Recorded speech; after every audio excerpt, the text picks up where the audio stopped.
Hildegarde de Bingen. En quoi cette femme du XIIe siècle nous interpelle tant aujourd'hui? Parce qu'effectivement, elle est de plus en plus présente, que ce soit dans les tisanes, les livres, les plantes, la musique, les écrits théologiques. C'est une femme qui fait référence aujourd'hui dans le domaine de la santé, dans le domaine de l'éducation, dans le domaine du développement personnel, dans le domaine de la sainteté, de la sagesse. Et il est vrai que d'approcher cette femme est à la fois un étonnement et un enrichissement très important pour chacun, qu'on soit homme ou femme d'ailleurs.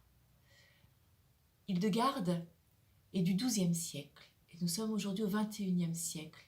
Et ces deux chiffres, 1 et 2, que nous retrouvons inversés, sont pour moi quelque chose de très intéressant au niveau symbolique qu'on pourrait creuser et étudier.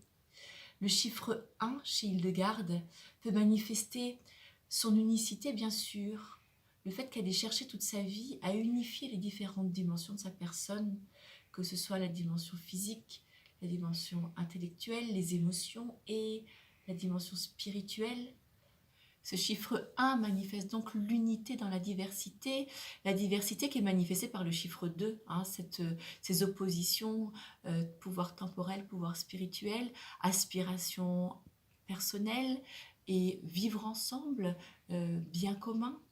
Ce sont souvent des oppositions que nous retrouvons nous aussi dans notre vie, dans notre société.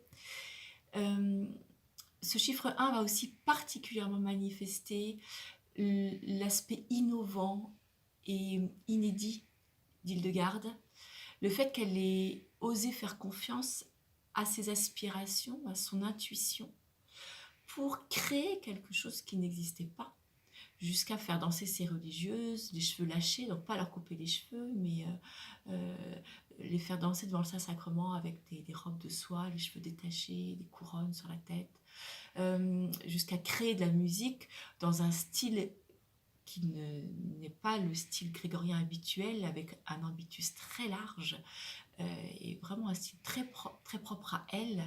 Elle a créé aussi une langue inconnue. Elle n'a cessé de créer des choses totalement inédites, jusqu'à construire aussi, bâtir un couvent en pierre, avec des plans qu'elle a créés elle-même. Tout ce qu'elle a fait, cette femme, était vraiment de l'ordre totalement inédit. Bien sûr, ses visions, les visions qu'elle recevait, étaient quelque chose de totalement unique, qui ressemble un petit peu aux visions que Jean recevait à Patmos, Saint Jean l'évangéliste, quand il a écrit l'Apocalypse. Et donc toute sa démarche aussi d'écrire ses visions et d'aller rencontrer l'empereur, le pape, de leur écrire, d'oser dire ce qu'elle pense, d'aller aussi prêcher, d'aller prêcher même dans les églises, d'aller prêcher aux prêtres, de prendre la place du clergé dans les églises pour prêcher et parler aux prêtres et les remettre en question et les corriger devant les autres, devant leurs propres fidèles.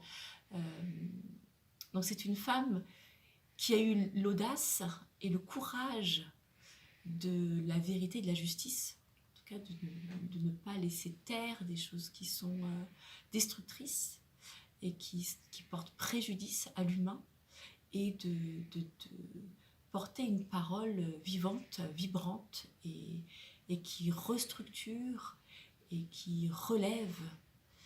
Et c'est en ce sens que sa présence aujourd'hui, si prégnante dans tant de milieux, peut nous aider aussi à cheminer tout simplement en humanité et à nous permettre de construire une société qui respecte l'humain et qui lui permette de s'épanouir et de se développer vraiment.